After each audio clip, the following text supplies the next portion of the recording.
Small saving schemes या post office saving schemes एक बहुत ही पॉपुलर कैटेगरी है इन्वेस्टमेंट्स के लिए। इसका एक बहुत बड़ा कारण इसका रिस्क फैक्टर है, क्योंकि ये स्कीम्स गवर्नमेंट बैक्ड होती हैं, तो इनमें जो रिस्क है वो बिल्कुल ना के बराबर ही है। ऑल्सो इन स्कीम्स में जो इंटरेस्ट रेट्स मिलते हैं वो एफडी से ऊपर ही होते हैं। आज हम एक बहुत ही पॉपुलर स्मॉल सेविंग स्कीम्स के ऊपर चर्चा करेंगे। आज के इस वीडियो में हम डिस्कस करेंगे नेशनल सेविंग सर्टिफिकेट्स या एनएससी के बारे में। हम आपको एनएससी के सारे फीचर्स के बारे में बताएंगे, हम आपको एनएससी पर मिलने वाले इंटरेस्ट रेट्स के बारे में भी बताएंगे और साथ ही साथ ये भी बताएंगे कि आप एनएससी सर्टिफिकेट्स को कैसे यूज कर सकते हैं एक लोन लेने के लिए। So do keep watching this video till the very and.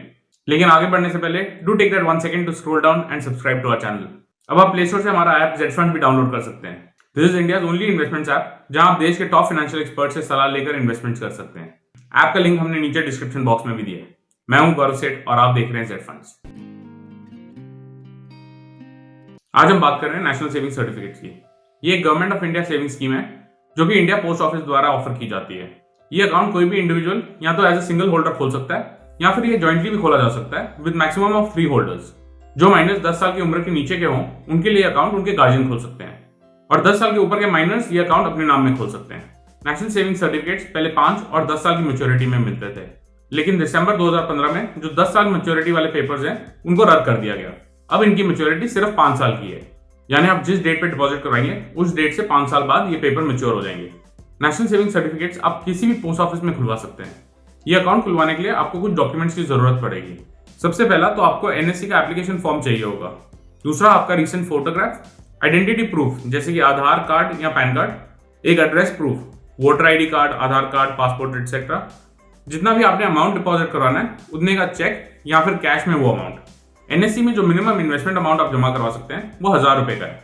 उसके ऊपर आप जितना चाहें 100 रुपए के इंक्रीमेंट में करवा सकते हैं। कोई भी मैक्सिमम लिमिट नहीं है on the deposit in an NSC account. इसके साथ साथ आप चाहे जितने मर्जी अकाउंट चाहें खुलवा सकते हैं। जैसा मैंने पहले बताया था, नेशनल सेविंग सर्टिफिकेट की मैच्योरिटी 5 साल की है।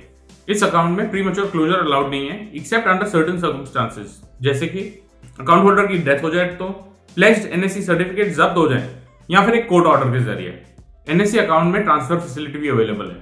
मान लीजिए आप रिलोकेट हो जाते हैं तो आप एक ट्रांसफर फॉर्म भर के पोस्ट ऑफिस में दे दें और आपका अकाउंट एक पोस्ट ऑफिस से दूसरे में ट्रांसफर किया जा सकता है। नेशनल सेविंग सर्टिफिकेट्स में एक पर्सन से दूसरे पर्सन को भी अकाउंट ट्रांसफर किया जा सकता है कुछ स्पेशल केसेस में। इन केस अकाउंट होल्डर की डेथ हो जाती है तो अकाउंट होल्डर के जो नॉमिनी या लीगल एयर हैं उनको अकाउंट ट्रांसफर किया जा सकता है।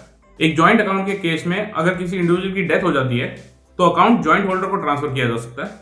एक कोर्ट ऑर्डर के थ्रू अकाउंट ट्रांसफर किया जा सकता है टू अनदर इंडिविजुअल। प्लेज किए हुए सर्टिफिकेट्स ट्रांसफर किए जा सकते हैं। अब जरूरी सवाल यह आता है कि नेशनल सेविंग सर्टिफिकेट्स पर इंटरेस्ट रेट कितना मिलता है।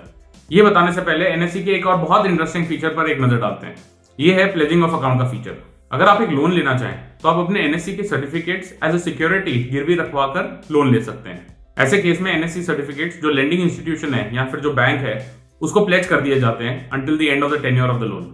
ये प्लेज सिर्फ कुछ अप्रूव्ड प्लेजेस को किया जा सकता है, जैसे कि number 1 the president of India और governor of state, number 2 Reserve Bank of India, number 3 कोई भी शेड्यूल्ड या कोऑपरेटिव बैंक, नंबर 4 कोई local authority, number 5 housing finance companies. इसके लिए आपको एक फॉर्म भरना पड़ेगा जो कि आपको भी साइन करना पड़ेगा और जो प्लेजी है उनको भी साइन करना पड़ेगा। ये फॉर्म पोस्ट ऑफिस में जमा करने पर पोस्ट मास्टर जो है वो सर्टिफिकेट पर मेंशन कर देंगे कि ये सर्टिफिकेट्स प्लेज कर दिए गए हैं टुवर्ड्स द प्लेजी। इस प्रोसेस के लिए पोस्ट ऑफिस एक छोटा सा फीस भी चार्ज कर सकता है। जब लोन वापस हो जाता है तो प्लेज को रिलीज कर दिया जाता है और जो ओनरशिप है वो वापस ओरिजिनल ओनर को मिल जाती है। अब आते हैं नेशनल सेविंग सर्टिफिकेट से मिलने वाले रिटर्न्स पर।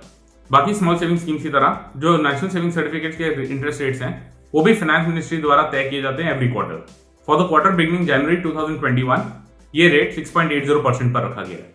एनएससी में जो इंटरेस्ट है वो हर साल जोड़ दिया जाता है, लेकिन ये आपको मिलता है at the time of maturity ही है। इस केस में हर 1000 रुपीज जो इन्वेस्टेड होते हैं 5 सालों के बाद उसकी वैल्यू 1389 रुपीज एंड 49 पैसे हो जाती है। अगर एनएससी के रिस्क फैक्टर की बात करें तो इसे एक बहुत ही सेफ और रिस्क फ्री ऑप्शन माना जाता है फॉर इन्वेस्टमेंट्स। एनएससी का एक आखिरी और प्रॉब्ली बहुत इंपॉर्टेंट फीचर इसका टैक्स बेनिफिट है। नेशनल सेविंग सर्टिफिकेट्स में आप जो भी अमाउंट डिपॉजिट करवाते हैं वो आप एज अ टैक्स डिडक्शन ले सकते हैं अपने इनकम से अंडर सेक्शन 80C। लेकिन ध्यान रहे ये टैक्स डिडक्शन आप सिर्फ 1.5 लाख रुपए तक की ले सकते हैं। डिपॉजिटेड अमाउंट पर जो इंटरेस्ट मिलता है that is taxable as per the income tax slab rate of the investor. ये तो थे नेशनल सेविंग सर्टिफिकेट्स के सारे फीचर्स। अगर आप एनएससी के बारे में और जानना चाहते हैं तो आप हमारी वेबसाइट zfunds.in पर लिखे आर्टिकल में भी पढ़ सकते हैं। इसका लिंक हमने नीचे डिस्क्रिप्शन बॉक्स में दिया है। अगर आपके और कोई भी कमेंट्स या क्वेश्चंस हो नीचे दिए कमेंट सेक्शन बॉक्स में या हमारी वेबसाइट पर जरूर लिखें। आई होप आपको ये वीडियो अच्छी लगी। Please do not forget to like the video and subscribe to our channel for regular updates on many more such videos. Thank you for watching Z Funds.